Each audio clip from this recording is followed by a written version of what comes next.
Today is a great morning because today we mark a major milestone on the path that really is monumentous for this region. The path toward gaining vital resources for an inpatient behavioral health and addiction services facility. But before we start our program, I'd like to take a moment just to recognize some of our elected officials who are with us today. The Honorable Congressman William Keating is here. Representative and Speaker Pro Tem of the House of Representatives, Patricia Haddad, Representative Antonio Cabral, Representative Paul Thoreau, Representative Steve Howitt, Representative Paul Schmidt, and Dartmouth Town Administrator David Pressman. All advocates of Southcoast Health of this region, and we thank you for joining us here today. We'd also like to thank our friends who joined us here today from the University of Massachusetts, Dartmouth. I know Chancellor Grossman couldn't be here today, but we couldn't be happier or prouder to have a relationship with UMass Dartmouth on all the work that we do here within the region. It's a shared mission that Southcoast Health has had along with our community to address the behavioral health challenges that we face within the region. Challenges that at many times are first discovered as patients show up in our emergency departments, or our correctional facilities, or surface on the streets of our communities. I would dare say that there is no greater health challenge within the Commonwealth today, or in the Southcoast region, than the need for quality behavioral health and addiction services. So we've chosen to partner with the nation's leader to help us address this need. Adadia Healthcare, the nation's leading provider of behavioral health and addiction services, has joined us in a joint venture to operate a comprehensive inpatient behavioral health facility that will serve both adults and adolescents from this region and beyond. The hospital that you see going up behind us will be a 120-bed facility that will offer our community access to some of the highest level of care available within the region.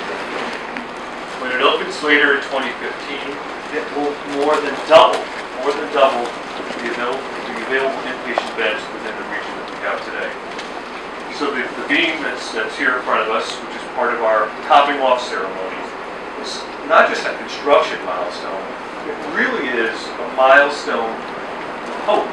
Hope for families, hope for individuals within our region who are suffering from behavioral health illness or needs, as well as addiction.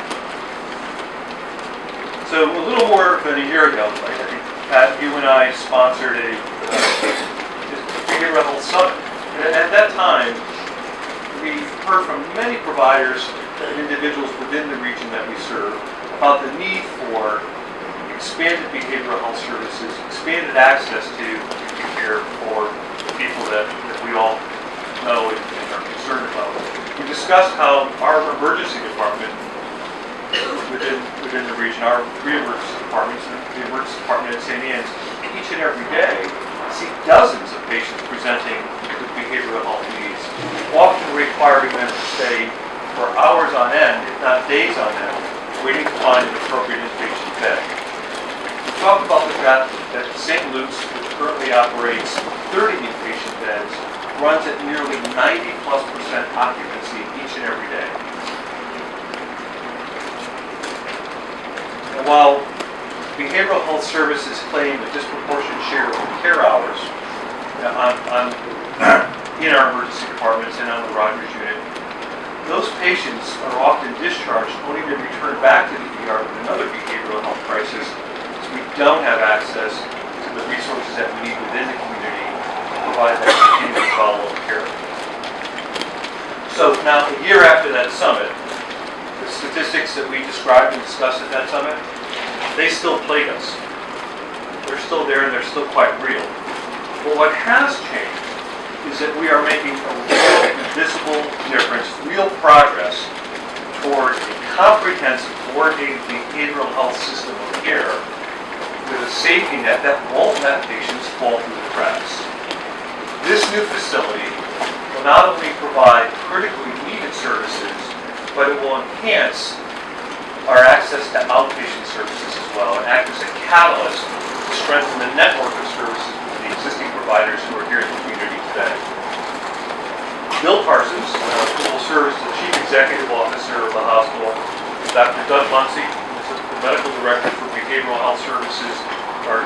Psychiatry at Southcoast are committed to collaborating with the existing community providers who are in the region today to make this a real solid network here. You'll hear more from each of them in a moment. I'd like to tell you a little bit about Bill Parsons. So Bill was recently named Chief Executive of our new behavioral health facility. He's going to be an employee of the joint venture, Adadia Healthcare. And I've got to admit, when I first met Bill, and just after talking to him for a while, I felt like Bill was a part of the region for a long time. He understood what we were talking about. He understands the issues, and he's done this before. He's come into communities like the Southcoast region, and he's opened and developed behavioral health programming for, most recently at Vanderbilt University Hospital in Nashville, Tennessee. So Bill's going to be instrumental in opening this facility, and I'd like to call him up to the podium to say a few words real quick. Thank you, Keith. I appreciate it. It's wonderful to be here this morning. Can you all hear me okay? I hope you'll be able to understand my southern accent.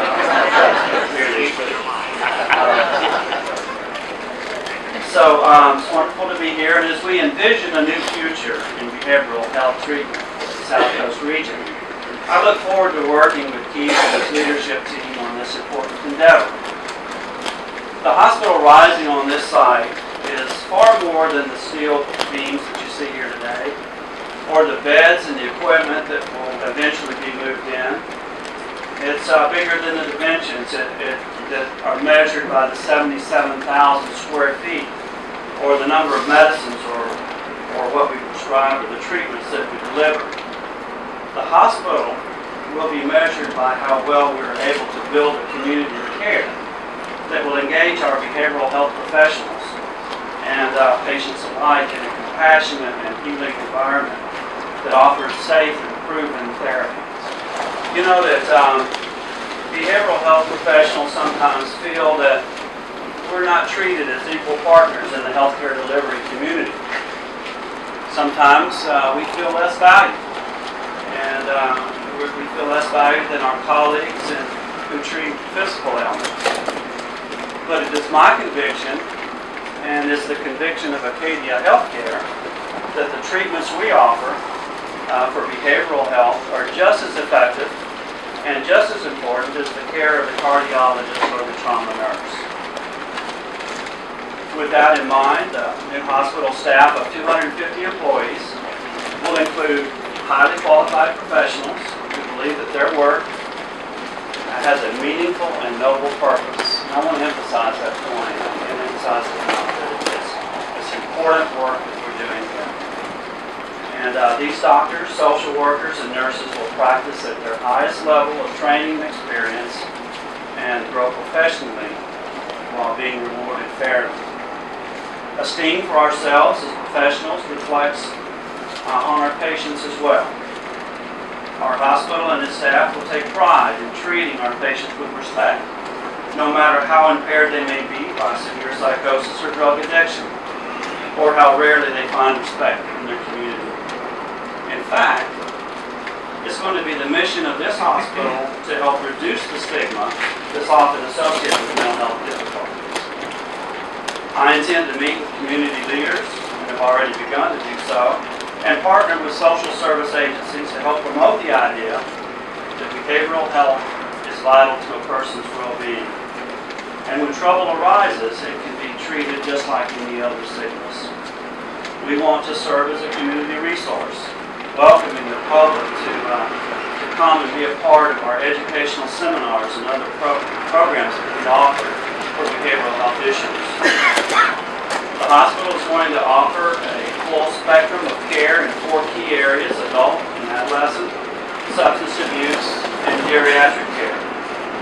We will employ measures and metrics using the best available interventions, and those who are discharged from the inpatient unit can receive continued services through our partial programs that will be developed.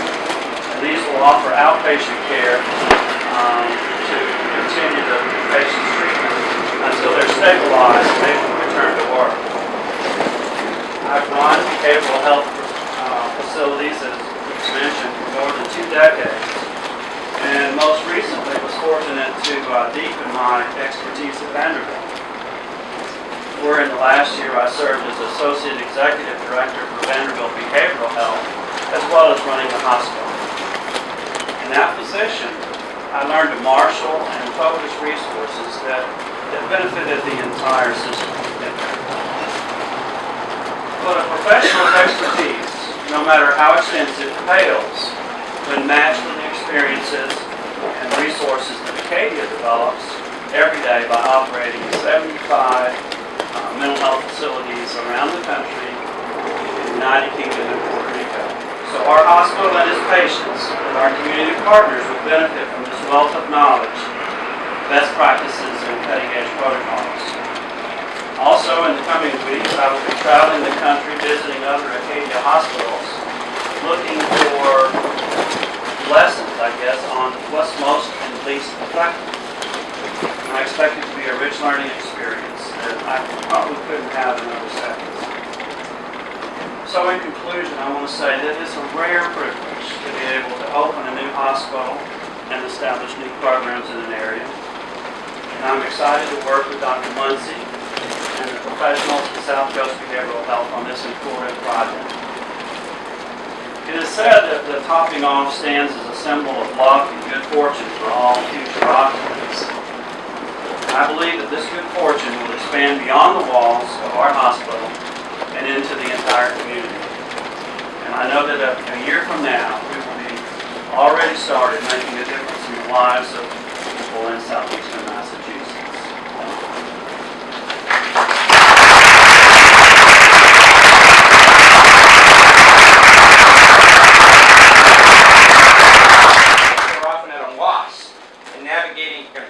Frustrating system of care that sometimes seems to offer more barriers than solutions. I've seen the ravages of depression and mental illness that lead our residents to take their own lives at an increasingly alarming rate. I'm very encouraged by the range of possibilities that the Adadia Southcoast Partnership will bring to our region.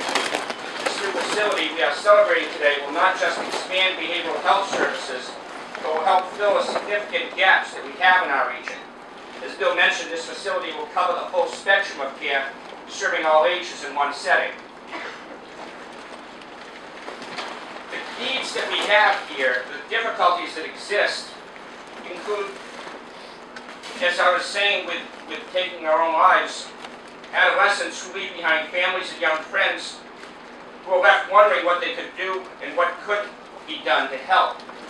That's what Acadia and this type of system can do to help us to bring that kind of assistance necessary for families. The work that we've also done, we see in our school systems that are left to cope with serious behavioral health challenges faced by students and families who have nowhere to turn because of serious shortage of services for adolescents in our region. This has a significant impact on learning and impedes our collective successes in fostering healthy, educated, and productive young people. I see communities that are some of the most diverse in our state. We celebrate that diversity every day, but also we need to acknowledge that language, culture, and other differences pose greater challenges in creating a system of care that serves everyone equally in the manner that Bill describes as compassionate, healing, and respectful. This is what we all strive for, and this is what we must all together build. So as a community leader who has struggled for years to help coordinate a fragmented system of care, I'm grateful that Acadia is ready to engage all of our community partners. I encourage them to help be leaders in bringing people together and work together towards the common goal of helping our residents first find services that they desperately need, and more importantly, help our patients and families heal and return to productive lives. Southcoast has worked very hard in recent years to reach out and connect our communities around this vital issue. I know that I speak for many when I say that I am excited to welcome a new partner who brings resources, expertise, and most importantly, commitment to not only fix a challenged system, but help create excellence that our communities need and deserve. And quite frankly, one last word, I can't wait for the day that shame and stigma around behavioral health is broken and we are able to say, I need to go see my social worker who is revered just as high as the cardiologist or the community health worker or the physician or anyone else. Because this affects our families in such a way that it affects across the whole community. And I believe that this is one huge step to solving those issues. So thank you.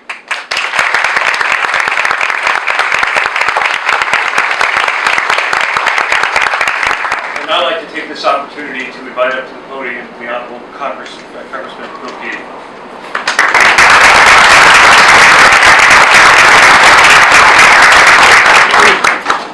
My wife is from Kentucky, so I'm familiar with yours. But let me tell you, when you go back to Tennessee and you're talking about today's event, remind everyone it's not pronounced Dartmouth. And when you say the word care, I'll help you with these things. It's Kea. We'll get you instead. So welcome. And I'll tell you, this is a great event here because symbolically, the topping off ceremony is when you put that one piece right in the top of something you build, the framework that you build, and it holds it together. And that's the symbolism we have today.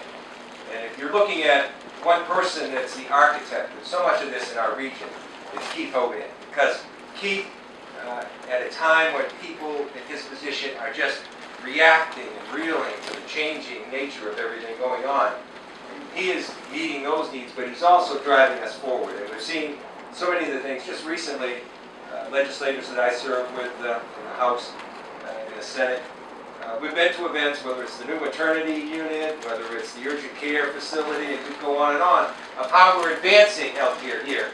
And Keith certainly is that architect. Congratulations.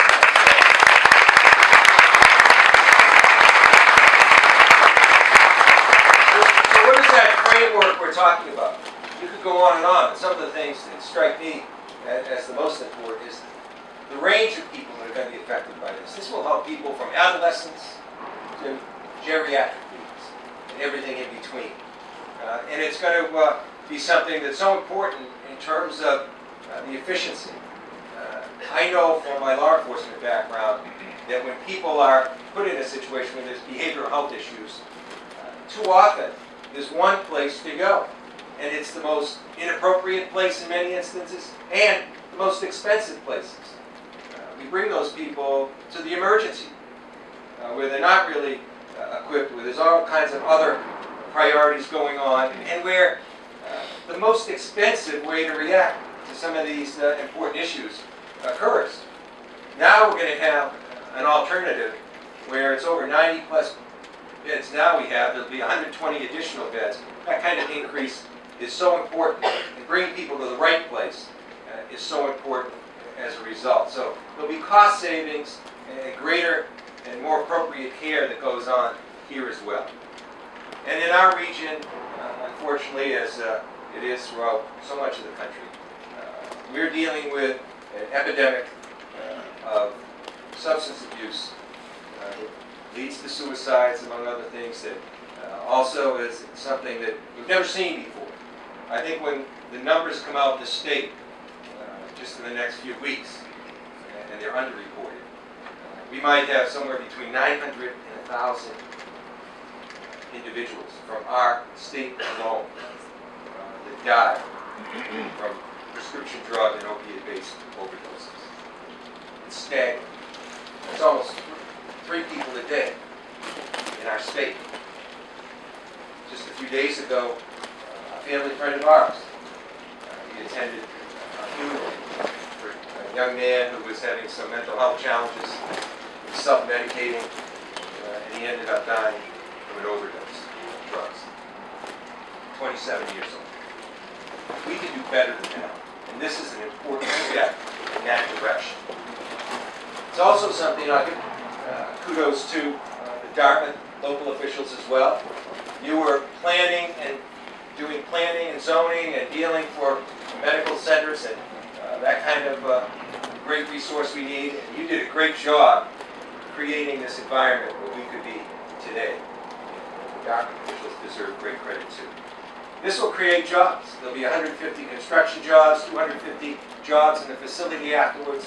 So in short, this is a job maker, a cost reducer, an addiction breaker, and a life saver. And we should be here congratulating this great effort. It's so important to have you. Thank you.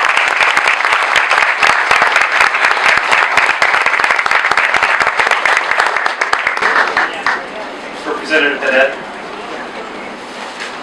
Thank you so very much. It is certainly my pleasure and my honor to be able to be here today to speak to my legislative colleagues, especially Representative Markey, who is not able to be here and does represent the town of Dartmouth. Our journey started just a little less than 3 years ago, when we as the legislature realized that the state was making a very harsh choice, and that was to close beds here in Bristol County. Beds that specifically were helpful to everyone on the South Coast.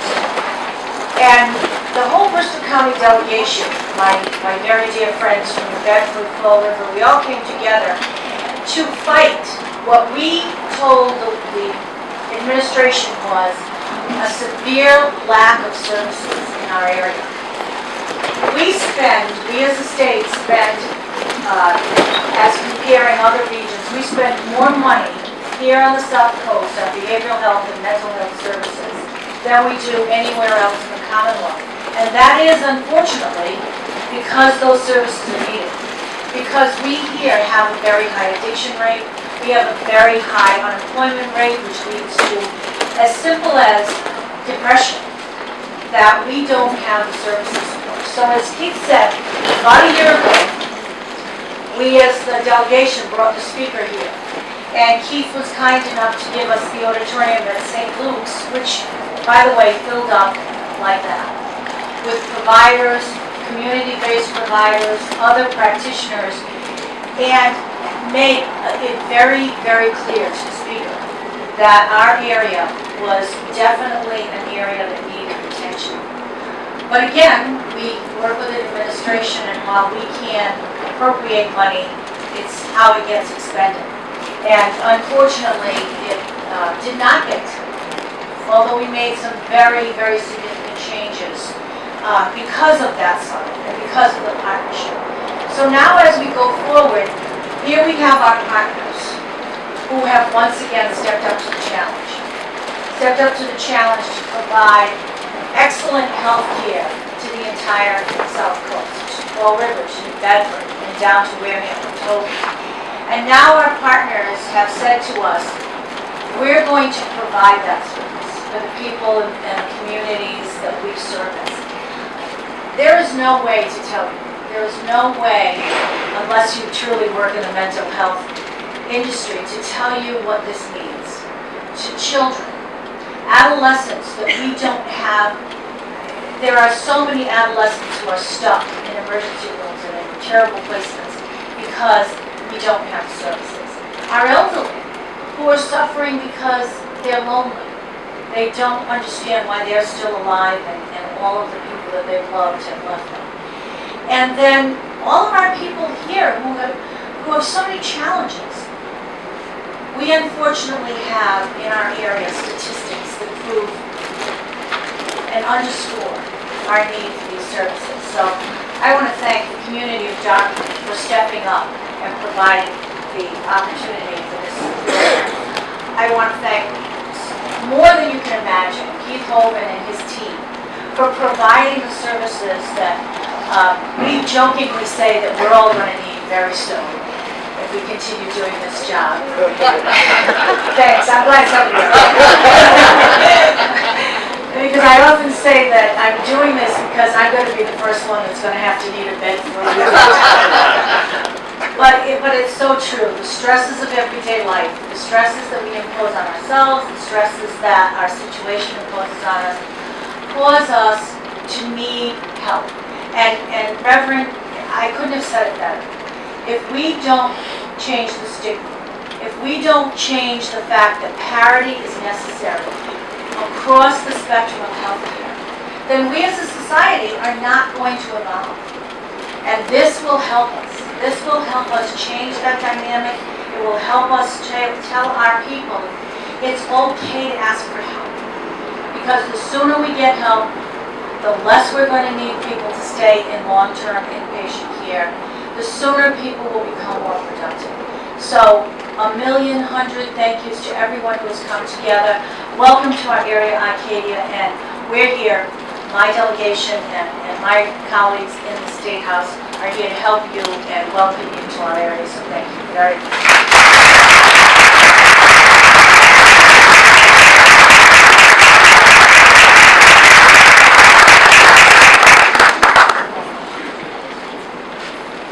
Thank you, Congressman Keating, Representative Dad.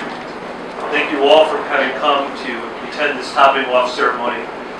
The next time we get together, it will be for a ribbon cutting, and it'll be, I think, different weather. I look forward to welcoming the Acadia executive team back up for that, so that we can maybe have a little bit of some lobster. But at this point, I'd like to ask Bill Parsons to join me up at the beam, along with our elected officials, so we can have a little bit of a photo opportunity. 1, 2, 3, kind of. All right, if everybody could look at Stephen for 1 second, right there in the middle. 1, 2, 3. Thank you. Thank you so much.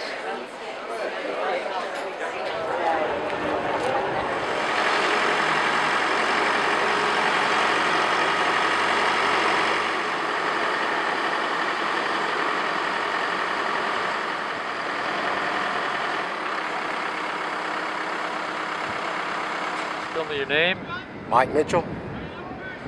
and what are we looking at here, Mike? This is the cafeteria, kitchen, food service, administrative area. This area here would be the loading dock for all deliveries, plus the gym. We'll have a volleyball court and basketball. This is the north end of the project, and mostly you're looking at all patient rooms, two levels on the east side, and of course single level up on this side.